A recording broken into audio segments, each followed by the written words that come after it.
사무엘하 7장 6절로 9절까지 말씀을 우리 같이 한번 읽겠습니다. 6절입니다. 내가 이스라엘 자손을 애굽에서 인도하여 내던 날부터 오늘까지 집에 살지 아니하고 장막과 성전 안에 다녔나니 이스라엘 자손과 더불어 다니는 모든 곳에서 내가 내 백성 이스라엘을 먹이라고 명령한 이스라엘 어느 지파들 가운데 하나에게 내가 말하기를 너희가 어찌하여 나를 위하여 백향목집을 건축하지 아니하였느냐고 말하였느냐. 그러므로 이제 내 종 다윗에게 이와 같이 말하라. 만군의 여호와께서 이와 같이 말씀하시기를 내가 너를 목장 곧 양을 따르는 데에서 데려다가 내 백성 이스라엘의 주권자로 삼고 내가 가는 모든 곳에서 내가 너와 함께 있어 내 모든 원수를 내 앞에서 멸하였은즉 땅에서 위대한 자들의 이름같이 내 이름을 위대하게 만들어 주리라. 아멘. 오늘 이 말씀 가운데 하나님의 은혜가 있기를 기도합니다. 우리 기도하는 마음으로 고백합니다. 하나님과 동행하겠습니다. 축복하면서 하나님과 동행하세요. 아멘.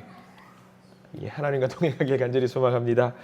그리고 우리 사무엘하 7장 말씀을 가지고 다윗의 기도 두 번째 시간을 좀 가져보려고 합니다. 우리가 그리스도인으로 살아가다 보면은요, 솔직히 내가 간절한 기도를 하나님께 올렸는데 기도에 응답받은 적이 더 많다. 아니면 뭔가 기도에 응답을 거절당한 적이 많다. 어떤 것 같으세요, 여러분들?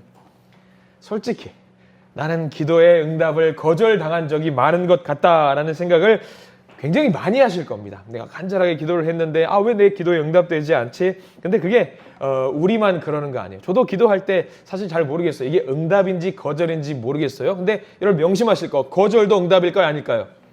거절도 응답이에요. 거절도 응답이에요. 근데 우리는 생각하기에 무슨 생각을 하냐면 내가 원하는 대로 이루어지지 않으면 그 기도가 응답이 되지 않았다라고 생각을 하는 분들이 많이 있습니다. 그런 분들이 성경에 굉장히 많이 있어요. 사실 성경에도 그런 분들이 굉장히 많이 있는데 뭐랄까 우리가 봤을 때에 응답을 받지 못하고 거절당하는 것 같은 그런 기도의 사람들, 여러분들 알고 있는 사람 한번 던져보세요. 누가 있어요? 신약 성서의 대표적인 사람. 하나님 나는 이쪽으로 전도하고 싶은데요? 했다가 아니야 너 거기 아니야 이쪽으로 가 했던 사람이 누구죠? 사도 바울이 그 대표적인 사람이죠. 나는 분명히 여기서 전도를 하고 싶은데 하나님 그게 아닙니다. 하나님 그게 아니라고 이야기해서 유럽 쪽으로 넘어가라라고 이야기를 했어요. 만약에 사도 바울의 소망대로 갔다라고 한다면은 지금 이제 우리가 살고 있는 대한민국이라든가 일본, 중국 이쪽은 전부 다 기독교 믿는 사람들이 진짜 많았을 거예요. 진짜 많았어요. 근데 하나님께서 이쪽 아시아로 가지 말고 소아시아 지역으로 가라고 사도 바울의 어떤 바람과 기도를 거절했던 것이 있지요. 구약 성서에서 대표적으로 기도 응답을 거절받았던 사람이 한 명 있습니다. 물고기 뱃속에 들어갔던 사람이 한 명 있죠? 요나죠. 너 저기 가서 복음을 전해. 아니야 거기 아니야. 하나님이 요나는 어디로 가려고 하냐면 가기 싫었어요. 하나님이 명령한 대로. 가기 싫었기 때문에 하나님 말씀 안 듣고 딴 데로 가야지. 니느웨로 가야지 해가지고 하나님이 야 거기 아니야 라고 해가지고 원상복귀시켰던 기도 응답을 거절했던 경우도 있지요. 다윗은 또 어떨까요? 다윗의 기도 응답 많이 받았을 거예요. 다윗도 기도하는 대로 많이 응답 받았겠지만 다윗도 오늘 성경 말씀에 있는 본문은요. 대표적으로 그 기도 응답에 거절받았던 성경 말씀이 오늘 말씀에 기록이 되어 있습니다. 다윗은 분명히 하나님 저 이거 하고 싶어요. 기도를 했단 말이죠. 근데 하나님이 그 기도에 응답하지 않으시고 그거 아니야 라고 딱 잘라서 거절했던 내용이 오늘 본문에 나와 있는 말씀입니다. 다윗은 이제 평화를 일으켰죠. 강력한 왕권을 바탕으로 해서 주변 국가를 다 평화롭게 만들었고 이 평화로운 상황 속에서 이제 나라를 잘 통치하기만 하면 되는데 자기가 보니까 자기는 너무 이제 평화로운 상황 속에서 아름다운 궁에서 안락함을 누리고 있는 거예요. 행복합니다. 평화롭고 부유하고 번영을 갖추었습니다. 사람들은 그렇게 배 따뜻하면 무슨 생각을 하죠? 딴 생각만 해요. 배 따뜻하면 어떻게 하면 이 배를 더 따뜻하게 만들까 생각을 해요. 다윗도 마찬가지예요. 배 따뜻해요. 어떻게 하면 더 가져볼까, 더 누려볼까 생각할 수 있었는데 다윗은 좀 달랐습니다. 배 따뜻하니까 뭐가 더 잘 보였을까? 뭐가 더 잘 보였냐면 보이지 않던 게 보였어요. 뭘 봤냐면 자기는 평화 가운데 있는데 자기는 이렇게 안락함 가운데 있는데 뭐가 보였냐면 언약궤가 보이기 시작하는 거예요. 언약궤가 어디 있었을까요? 성전에 있었죠. 맞죠? 아무렇지도 않게 그냥 쳐다보시면 안 돼요. 언약궤가 성전에 있었어요? 아니요. 그때 당시에 텐트에 있었어요. 자기 집은 휘황찬란하고 아주 어마어마한 평수를 자랑하는 건물에 있었는데 저기 옥상 가서 보니까 뭐가 보이는 거예요? 언약궤가 저기 이상한 텐트 같은 데 있는 거예요. 그러니까 마음이 너무 아픈 거죠. 배가 따뜻하니까 번영을 누릴 생각이 아니라 언약궤가 보이기 시작했던 거예요. 기도하는데 하나님, 나를 이렇게 평화 가운데 인도해 주신 분도 하나님이시고 나에게 건강 주신 분도 하나님이시고 나라를 부강하게 만들어 주신 분도 하나님이신데 나를 이렇게 웅장하게 만들어 주신 분도 하나님이신데 하나님의 임재의 상징인 저 언약궤가 이렇게 으라리번쩍한 궁전에 있지 않고 텐트에 있다니요. 이건 말이 안 됩니다. 다윗이 마음에 가슴을 치면서 이제 막 여러 가지 생각을 하는 거예요. 야, 성전을 지어야겠다.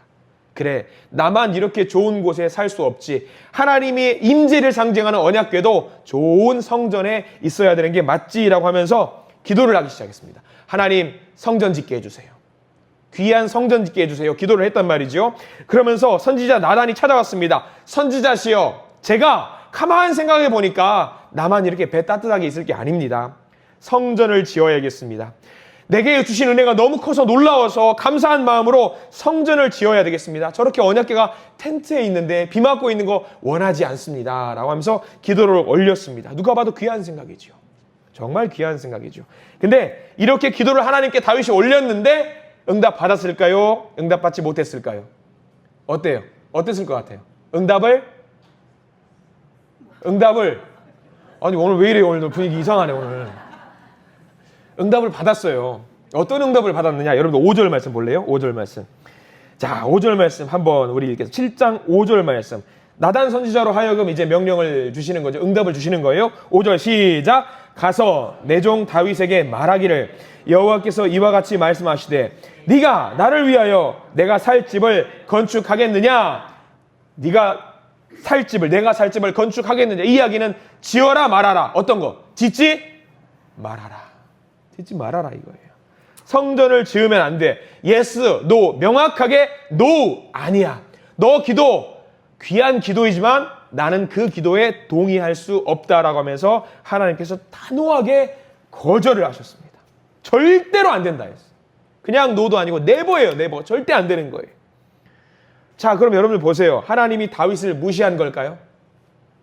아니면 다윗이 미워서 그래요? 성경을 통틀어서 하나님의 마음에 합한 유일한 사람이 있죠. 다윗이잖아요. 거절한 것도 이유가 있는 거예요. 단호하게 너는 지으면 안 된다라고 말씀을 해 주셨습니다. 여기에 귀한 영적인 진리가 담겨 있어요.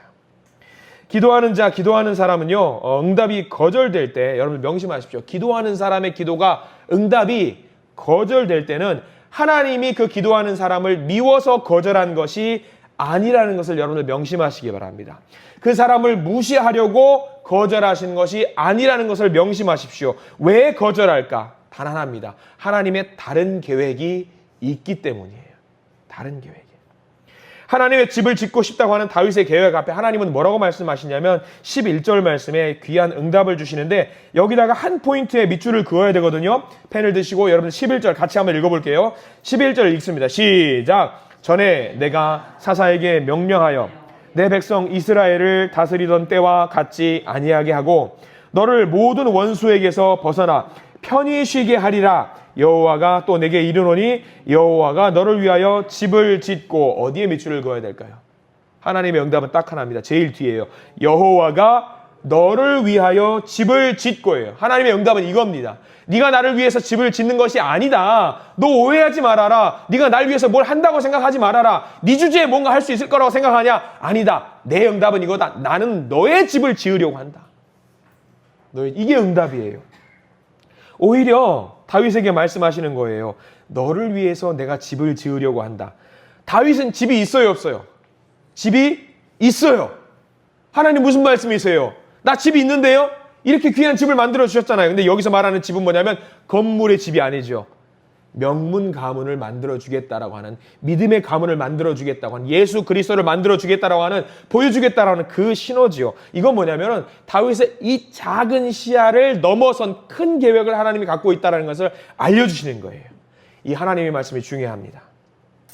우리 신앙은요, 우리가 뭔가 해서 하나님께 드리는 것 중요합니다. 내가 뭔가 열심히 해서 하나님께 드리는 것 중요합니다. 근데 그것보다 더 중요한 게 뭐냐면요. 내가 뭔가 하나님께 올려드리는 것보다 더 중요한 게 뭐냐면 하나님께서 우리에게 베풀어 주시는 것을 받아들이는 것이 더 중요해요. 우리가 뭔가 해요. 열심히 아둥바둥 하나님 나 이거 해요 해가지고 하나님께 올려드렸어요. 우리 딴에는 기뻐요. 근데 하나님이 봤을 때에 요거를 올려드렸는데 하나님 이거 보고 기뻐하실까요? 안 기뻐하실까요? 기뻐하시는데 약간 코웃음 치실걸요? 그게 뭐냐? 그게 뭐냐?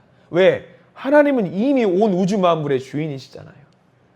그러니까 우리가 뭔가 초신자분들이 오해하는 것 중에 하나가 여기 있는 분들은 사실 당연하지라고 생각하실 건데 초신자분들이 오해하는 것 중에 하나가 그거예요. 뭐냐면 특히 우리나라 그거 있어요. 뭔가 공을 들여야지 하나님께서 받으실 거라고 생각해요.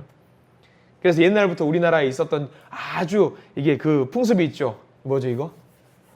비나이다 비나이다. 열심히 정화서 물 떠다놓고 비나이다 비나이다 열심히 잠 안 자고 나와서 예배드리고 기도하면 하나님이 받아주실 거라고 생각을 해요. 근데 이렇게 해가지고 안 받아주시면 에이 저게 뭐야 그런단 말이에요. 그게 뭐냐 내 뜻을 관철시키는 기도거든요. 여러분 이거 옳지 않은 기도예요. 내 뜻을 관철시키는 기도를 하면 안 돼요. 다윗이 만약에 열심히 기도를 해가지고 하나님 내가 집을 지어드린다는데 왜 그러세요? 내가 짓겠다는데 왜 그러십니까? 이거는 자기 뜻을 관철하는 기도예요. 근데 내가 이만큼 하겠습니다 했는데 하나님이 아니야 했을 때 다윗은 어떻게 했냐면 그것을 그대로 받아들였어요. 내 뜻을 관철하는 게 아니라 하나님의 뜻이 요만치 크구나 하고 그걸 받아들였다는 거예요. 여기서 다윗의 기도가 중요합니다. 하나님의 뜻을 받아들이는 기도도 우리가 필요해요. 내가 열심히 기도를 해요. 근데 내 뜻대로 안 됐어요. 그러면은 아까 말씀드렸죠. 응답을 한 거다, 하신 거다, 안 하신 거다. 응답을 이것도 마찬가지로 하신 거다. 더 큰 뜻을 준비한 건데 우리는 이것을 안 받아들일 때가 너무나도 많이 있다라는 거예요. 근데 우리가 다윗의 기도를 통해서 기억을 해야 됩니다. 하나님의 뜻대로 하세요. 하나님의 뜻대로 따르겠습니다. 하나님이 하자시는 대로 하겠습니다. 이 기도가 굉장히 중요한 거예요. 받아들이는 기도입니다. 받아들이는 기도. 어떤 목사님은 이 다윗의 기도를 두고 이렇게 표현을 합니다. 굉장히 아름다운 표현 같아요. 뭐냐면 거절하심도 감사. 거절하심도. 내가 이만큼 기도를 올려드렸는데 이것도 거절하신 것도 감사. 저는 우리 믿음의 성도님들이 이렇게 거절하신 것도 받아들일 수 있는 감사를 하나님께 올리시기를 간절히 축원합니다. 18절 말씀이 그 내용이거든요. 이 감격의 기도를 드리는 거예요. 여느 사람 같으면 거절하셨으면 헤이 왜 저래? 도대체 왜 저래? 그러는데 다윗은 어떻게 하는지 잘 보세요. 하나님이 거절하셨어요. 18절 말씀 같이 한번 읽어보겠습니다. 시작. 다윗 왕이 여호와 앞에 들어가 앉아서 이르되 주 여호와여 나는 누구이오며 내 집은 무엇이기에 나를 여기까지 이르게 하셨나이까. 뭐냐면 내가 도대체 무엇이기에 하나님이 그렇게 큰 계획을 갖고 계신단 말입니까? 내 뜻대로 되지 않으심에도 감사하면서 그냥 받아들이겠습니다 라고 하는 기도가 18절 말씀입니다. 우리가 하나님을 섬기면서 중요한 거 하나 있어요. 우리의 좁은 안목으로 하나님을 평가하려고 하지 마십시오. 하나님은 정말 큰 계획 갖고 있으세요. 때로 내 그림대로 되지 않았다라고 해서 하나님께 감사하면서 거절하신 것에도 감사하실 수 있는 저와 여러분들 되기를 간절히 축원합니다. 그 뜻을 그대로 받아들이세요. 받아들이세요. 내 뜻대로 되지 않았다고 상처받지 마시고 하나님의 큰 계획이 있으시겠구나. 하나님의 크신 뜻이 있으시겠구나 하면서 하나님께 감사하면서 하나님의 크신 계획을 알게 해달라고 기도하실 수 있는 저와 여러분들 되시기를 간절히 축원합니다. 특별히 화요기도의 믿음의 용사들 하나님께 기도를 올려드리는 분들입니다. 조목조목 한 가지 모든 것들을 다 기도 올려드리실 텐데 이 기도가 내 뜻대로 되면 얼마나 좋아요. 얼마나 좋습니까? 그러나 내 뜻대로 되지 않는다라고 해서 하나님께 더 크게 감사하실 수 있는 우리 모두가 되기를 간절히 축원합니다. 기도하겠습니다. 사랑과 지혜가 무한하신 하나님, 오늘 다윗의 고백을 통해서 우리의 기도를 거절하시는 것조차 하나님의 깊은 사랑이었음을 깨닫게 됩니다. 눈앞의 평안함과 당장의 성취만을 구할 때가 얼마나 많은지 모릅니다. 내가 원하는 때에 내가 원하는 방식으로 응답되지 않을 때에 실망하고 좌절했던 우리의 연약함을 꾸짖으시고 용서하여 주시옵소서. 나의 계획보다 하나님의 선한 계획이 나의 뜻보다 하나님의 완전한 뜻이 항상 옳음을 고백합니다. 거절의 순간에도 감사의 찬송을 멈추지 않게 하시고 그 너머에 준비된 하나님의 놀라운 축복을, 복을 믿음의 눈으로 바라볼 수 있도록 도와주시옵소서. 우리의 모든 길을 가장 선하게 인도하시는 우리 주 예수 그리스도의 이름으로 간절히 기도드립니다. 아멘. 우리 하나님께 영광의 박수 올려드립니다.